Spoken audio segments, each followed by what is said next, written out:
여러분들과 함께 요나서를 읽어가고 있습니다. 저 개인적으로 요나서에 대한 시리즈 설교를 준비하며 제목을 무엇 같지 않은 이라는 제목으로 타이틀로 만들어 보고 있습니다. 우리가 요나서 1장을 통하여서 선지자 같지 않은 선지자라고 하는 제목으로 하나님의 선지자인데 그럼에도 불구하고 하나님의 명령과는 하나님이 가라고 보여주신 방향과는 정반대로 가는, 하나님을 피하여 배 밑에 숨는, 오히려 자기가 죽기를 바라며 하나님의 뜻이 이루어지지 않기를 바라는 선지자 같지 않은 선지자를 보았습니다. 그리고 지난 시간 요나서 2장을 통하여서 회개 같지 않은 회개라는 제목으로 그 물고기 뱃속에서 기도했다고 하는 요나의 기도 속에서 여전히 하나님께서 보내셨던 그 니느웨 사람들을 거짓과 우상을 섬기는 자들이라 표현하고, 반대적으로 자기에 대해서는 하나님을 감사함으로 예배하고 노래하고 번제물을 바치고 선한 자인 것처럼, 의로운 자인 것처럼 묘사하는 그의 기도를 보면서 정말 그의 기도가 진정한 회개였었을까? 하지만 그럼에도 불구하고 선지자 같지 않아도, 온전한 회개 같지 않아도 그런 자도 하나님께서 찾아가서 만나주시고 그의 기도를 들어주시고 그에게 다시 사역의 기회를 주시는 하나님의 은혜를 함께 살펴보고 있습니다.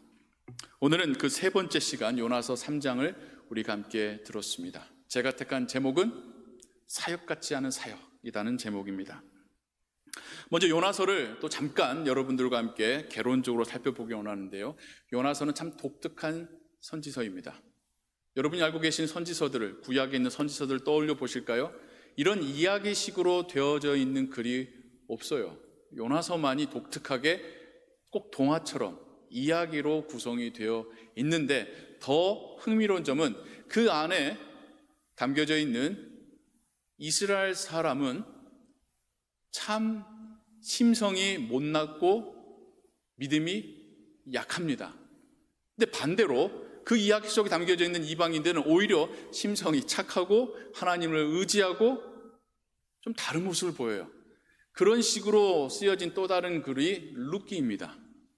룻이라고 하는 이방 여인이 얼마나 그 시모님, 그 자기의 시어머니를 섬기려 하는 그 마음이 얼마나 따뜻한지, 그에 비해서 세상을 향하여, 먹을 것을 향하여, 재물을 향하여 떠나갔던 그 유대한 가정의 모습이 상대적으로 비교가 되는 그런 룻기나 요나서는 공통적으로 이스라엘 민족만이 하나님께 택함 받은 백성이 아니라 하나님께서는 모든 열방을 구원하길 원하신다라고 하는, 우리에게 일어나는 이 일들의 그 배경 뒤에는 하나님의 역사하시는 손길이 있다라는 것을 우리에게 말씀해 주고 계십니다. 그래서 이스라엘 민족에게는 너희만 신실하고 착한 줄로 착각하지 말라라고 하는 메시지이기도 합니다. 하나님께서 요나에게 두 번째 기회를 주십니다. 그 물고기에게 명하시사 마른 땅의 요나를 토해내게 하십니다. 마치 요나는 무덤에서 죽었다가 살아나는 기분이었을 것 같습니다. 우리나 주변의 이야기를 들으면 그런 이야기 듣잖아요. 죽다 살아나면 사람이 변하더라. 요나가 어떻게 변했을까요? 성경을 보면 약간 아리송해요. 먼저는 하나님 말씀대로 니느웨로 가더라라고 표현이 되어 있는데, 거기서 하나님의 말씀을 선포하는데, 저 표현입니다만 좀 성의가 없어 보여요. 무슨 말이냐면 성경의 기록에 보면 딱 한 줄 나옵니다. 40일이 지나면 니느웨가 무너지리라.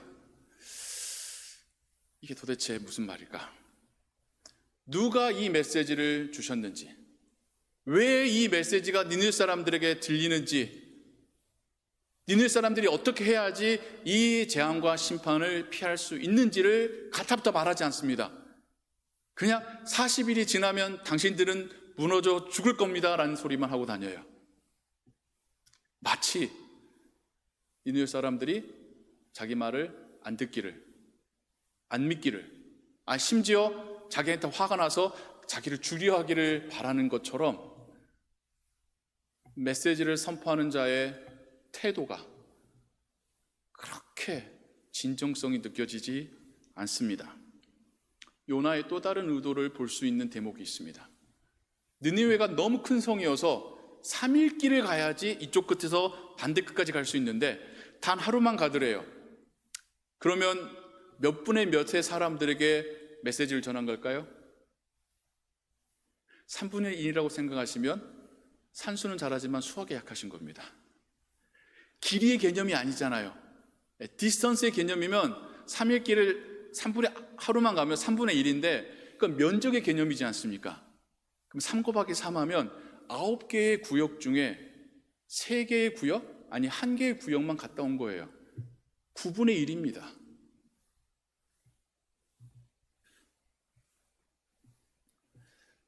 느느웨는 정말 자신이 맡은 이 사역을 온전하게 진정성 있게 감당하려 하는지 의심이 되는데요. 그런데 우리도 그동안 해왔던 사역들, 선교들 돌아보면 참 부족했었다라는 것을 인정하지 않을 수 없습니다. 우리도 하나님의 마음을 온전히 다 이해하지 못한 채 사역하거나 선교하곤 했었습니다. 사람들 눈을 의식하며 사역할 때도 있었습니다. 그냥 놀러 가는 마음으로 선교 갔던 적도 있었습니다. 우리도 우리의 메시지를 듣는 이들을 온전히 이해하거나 그들의 상황을 공감하지 않은 채 사역하곤 했었습니다. 교회 안에서나 교회 밖에서나. 우리도 우리가 전하는 복음을 그들이 듣고 변화할 거라고 하는 큰 기대 갖지 않고 사역할 때가 많았습니다. 우리가 했던 사역들도 하나님께서 시키시니까 했었던 사역들이 많았었습니다. 선교를 예로 들자면 그동안 우리가 선교했었던 대상들이 중미 사람들이었죠. 멕시코와 도미니칸 공화국이었습니다. 직접 가기도 하고 그들이 와 있는 땅으로 우리가 찾아가기도 했었습니다. 그런데요, 우리 중 어떤 사람들은 같은 동포인 한국 사람 먼저 도와야지, 다시 만날 일 없는 그 사람들 도울 필요 있나라고 생각했던 사람도 있었습니다. 어떤 사람은 바쁘다는 이유로 후원만 했지 가보지 않은 사람들도 많습니다. 어떤 이들은 그들이 땀과 먼지로 덮여 있다라고 하는 고정관념 갖고 있기도 합니다. 어떤 이들은 그들이 위생적으로 청결하지 않다라고 하는 편견을 갖고 있기도 합니다. 어떤 이들은 그들이 우리의 도움만, 우리의 선물만, 우리의 돈만 바랄 뿐이지 우리를 통해서 하나님을 보게 될 것을 기대하지 않습니다. 무엇보다도 우리가 그들을 위해서 그곳에 있는 시간, 그들과 함께하는 시간 항상 너무 짧았습니다. 어찌 보면 요나나 우리 사이에 큰 차이가 없어 보입니다. 그런데 그 니네의 땅에 요나가 예상하지 못했던 일들이 일어나기 시작합니다.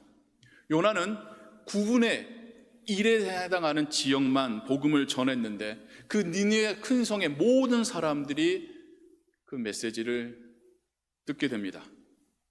입을 건너 입을 건너 들을 뿐만 아니라 그들의 가슴이 흔들립니다. 요나는 그들이 완고해서 자신의 메시지를 듣지 않을 거라고 생각했는데 니느웨 사람들은 그의 메시지를 진지하게 들었습니다. 요나는 그들이 결코 회개하지 않는 폭력적인 사람들이라고 생각했는데 니느웨 왕으로부터 모든 사람들이 회개하기 시작합니다. 역사 속에서 이스라엘 사람이 아닌 사람들이, 한 민족이, 한 도시 전체가 하나님 말씀을 듣고 회개하는 역사는 여기 말고는 없었습니다. 실로 하나님의 기적입니다. 제가 5절부터 10절까지 다시 한번 여러분들에게 읽어드리겠습니다. 니느웨 사람들이 하나님을 믿고 금식을 선포하고 높고 낮은 자를 막론하고 굵은 베옷을 입은지라. 그 일이 니느웨 왕에게 들림에 왕이 보좌에서 일어나 왕복을 벗고 굵은 베옷을 입고 제 위에 앉으니라. 왕과 그의 대신들이 조서를 내려 니느웨에 선포하여 이르되 사람이나 짐승이나 소떼나 양떼나 아무것도 입에 대지 말지니 곧 먹지도 말 것이요 물도 마시지 말 것이며 사람이든지 짐승이든지 다 굵은 베옷을 입을 것이요 힘써 하나님께 부르짖을 것이며 각기 악한 일과 손으로 행한 강포에서 떠날 것이라. 하나님이 뜻을 돌이키시고 그 진노를 그치사 우리가 멸망하지 않게 하시리라. 그렇지 않을 줄을 누가 알겠느냐 한지라. 1절부터 4절까지는 요나가 뭘 했고 어떤 말을 했는지가 기록되어 있다면 5절부터 9절까지는 그 메시지를 들은 니느웨 사람들의 반응이 나옵니다. 여러분, 그 차이가 느껴지시나요? 앞부분에서는요, 요나가 3일길 되는 큰 성에 하루 복음 전하고 메시지 전하고 나오는데 그 메시지조차도 40일 지나면 니느웨는 무너질 것이다라는 말뿐입니다. 하지만 그 메시지를 들은 니느웨 사람들과 왕들의 반응은 뭐죠? 지금이라도 우리가 회개하자, 금식하자. 혹시 알겠느냐, 하나님께서 우리를 용서하실지. 니느웨가 한 말과 니느웨 사람들이 하는 말과 반응이 너무 극명하게 차이나고 있습니다. 그러자 하나님이 그들이 행한 것, 곧 그 악한 길에서 돌이켜 떠난 것을 보시고 하나님이 그 뜻을 돌이키사 그들에게 내리리라고 말씀하신 재앙을 내리지 아니하시니라. 이건 진정 기적입니다. 사람의 마음이 바뀌는 것 같은 기적이 또 어디에 있겠습니까? 단 한 사람도 아니고 한 큰 도시의 모든 사람들이, 왕으로부터 모든 평민들까지 이런 변화가 일어난다는 것은 엄청난 기적입니다. 그런데 요나가 만든 기적이 아니라 하나님께서 만드신 기적입니다. 단 이 한 번의 사건으로 만드신 것이 아니라 하나님께서 여러 방면과 긴 시간 동안에 만들어내시고 이제 결실을 맺는 하나님의 기적입니다. 우리는 요나 이야기에서 요나가 처음부터 어떤 마음과 자세로 지금 하나님의 명령에 대해왔는지 잘 알고 있지 않습니까? 어떻게 이 기적이 요나 때문에, 요나가 말한 그 한마디 문장 때문에 일어난 기적이겠습니까? 하나님께서 일하신 바이지요. 그건 우리에게도 마찬가지입니다. 우리가 살고 있는 신앙의 삶이든 우리가 행하고 있는 사역의 모습이든 우리가 하나님의 뜻을 온전히 이해 못하고 혹은 우리가 다른 사람을 온전하게 공감하지 못한 채 그리고 우리가 가진 모든 것을 하나님의 뜻을 위하여 바치지 않더라도 하나님께서는 부족한 우리와 우리의 사역을 통하여서 일하십니다. 예수님이 그런 말씀 하시잖아요. 한 알의 밀알이 땅에 심겨지면 뿌리가 나고 싹이 나고 줄기 나고 결국에 열매가 맺힌다고요. 우린 그 한 알의 밀알이 썩는다는 것에 너무 집중하다 보니까 내가 죽어야 되는데 라는 생각만 하시는데 한 알이란 것도 한번 생각해 보십시오. 우리 각자가 우리가 하는 일들이 한 알만큼의 가치밖에 없습니다. 그 한 알로 누구를 배불리게 할 것이며 그 한 알로 뭘 바꿀 수 있겠습니까? 그 한 알로 들판이 바뀌겠습니까? 그런데도 하나님은 그 한 알 같은 우리와 한 알 같았던 우리의 사역을 통하여서도 열매를 맺히신다는 것, 그것이 주님이 우리에게 주시는 메시지입니다. 하나님은 밀알 같은, 한 알 같은 우리의 사역을 통해서도 기적을 행하십니다. 우리가 사람을, 그 마음을 변화시킬 수 있는 게 아닙니다. 우리는 우리의 자녀도 못 바꾸고 내 마음도 못 바꾸는데요. 그들의 마음을 바꾸시는 분은 하나님이십니다. 우린 그 누구도 하나님을 믿게 만들거나 도와줄 수도 없어요. 그들에게 믿음을 주시는 분은 하나님이십니다. 그런데 하나님이 그 놀라운 기적을, 큰 불을 일으키시기에 위해서 우리의 사역이라고 하는 작은 불씨를 사용하시기를 기뻐하신다는 겁니다. 하나님이 하신 그 놀라운 일에 우리를 초대하시고 우리로 동참케 하신다는 겁니다. 그래서 우리에게 선교와 사역의 기회가 주어지는 것은 축복입니다. 하나님이 하시는 일에 우리가 함께 쓰여지는 것이니까요. 한국에서 어떤 배우가 시상식에서 이런 말을 했다지요. 저는 모든 스태프들이 차려준 밥상에 숟갈을 얹는 것뿐입니다. 우리 사역이 그렇습니다. 하나님이 하시는 일에, 하나님이 만드신 그 밥상 위에 우리가 숟갈만 얹고 있는 것입니다. 그래서 우리는 그 어떤 사역의 열매들에 대해서도 자만하거나 내가 했다거나 그런 생각 가져서는 안 되는 겁니다. 하나님이 하신 겁니다. 우리는 요나처럼 참 부족하고 부끄러운 사역자들이고, 우리의 사역은 하늘같이 받게 되지 않는 작은 일이지만 하나님께서 행하셨습니다.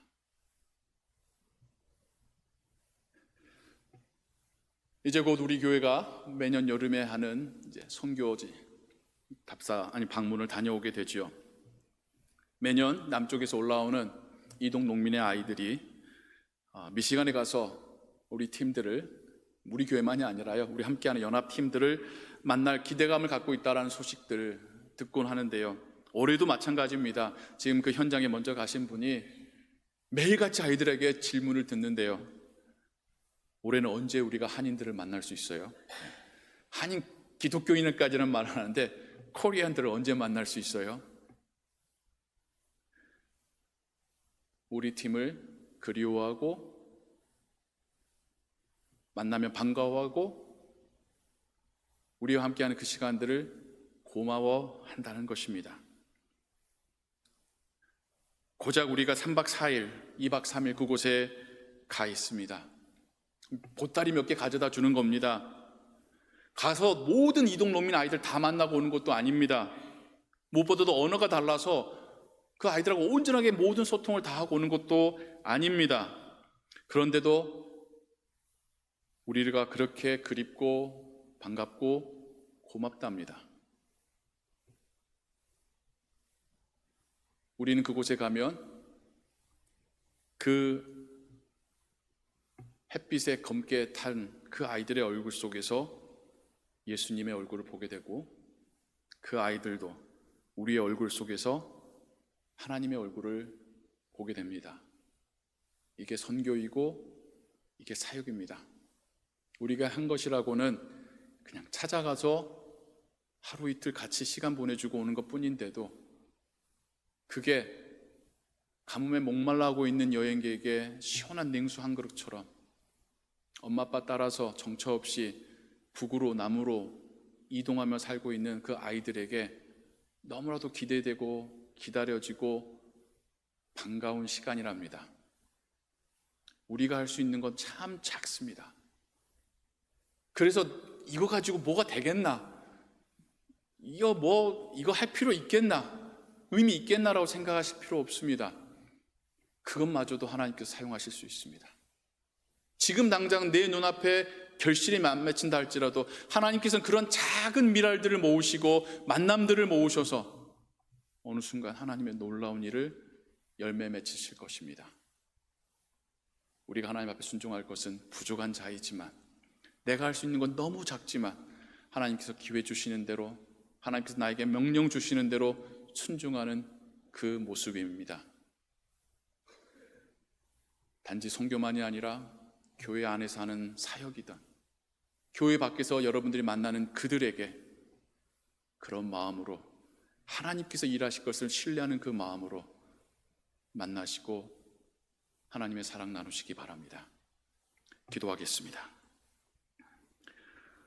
사랑과 은혜가 풍성하신 하나님 아버지, 진정 그렇습니다. 우리가 도대체 무엇입니까? 우리가 뭘 얼마나 하고 있습니까? 우리가 하나님의 뜻을 온전히 알고나 있기는 합니까? 그럼에도 그 부족한 우리들도 사용하시는 하나님, 그런 우리와 함께 일하시기를 기뻐하시는 하나님, 그리고 우리와 함께 열매를 맺어가시는 하나님을 찬양합니다. 하나님께 쓰임받을 수 있다는 것이 얼마나 큰 영광이고 복인지 고백합니다. 하나님, 우리에게 다양한 모습으로 그리스도를 전하고 그 사랑으로 사람들을 만날 기회를 주시니 감사합니다. 하나님 역사하시어 하나님의 놀라운 이적들이 일어나게 하여 주옵소서. 우리로 그 하나님의 사역을 보게 하시고 기뻐 하나님을 찬양하는 자들이, 예배하는 자들이 되게 하여 주옵소서. 하나님, 저희들이 여름 사역을 준비하고 있습니다. 우리와 동행하시고 우리를 사용하시어 이동 농민들, 특별히 그 아이들의 마음에 하나님이 주시는 소망과 기쁨이 충만케 되게 하여 주옵소서. 주 예수 그리스도의 이름으로 기도하옵나이다. 아멘.